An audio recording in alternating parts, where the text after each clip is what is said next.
So in planning for our sprinting lesson, we decided as a group to reflect on our discus lesson. Areas of improvement that we discovered were around timing, assessment, elements of fun and feedback. So I worked on the warm-up with the students, and this time to move away from likes of dynamic and static stretching, worked on a game called Bulldog, and we used a whole hall activity where everybody was engaged and having fun. Okay, so for my part, I began my activity with using a video to demonstrate the starting activity, just to bring in the use of ICT.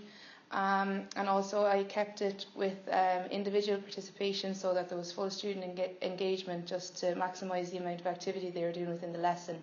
And I kept my segments short just to keep it brief, because we went overtime on our last lesson.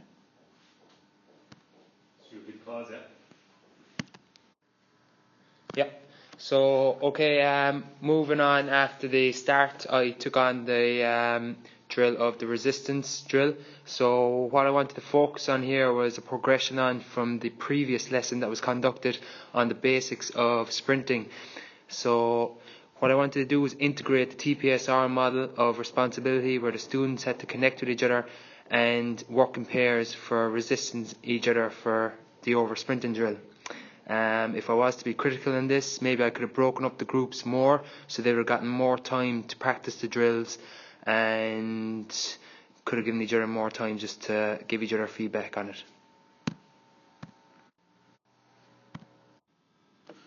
To bring an element of fun into our lesson, we had a relay race, which was a run using the sprint cues up to the top of the hall, where they had to collect cue cards which had all the cues for the sprinting we had just done on them. The first team back with their cues organised in the right way were the winners. Then we called them back in for a conclusion, which we revisited the TPSR strands, and that was the end of our lesson.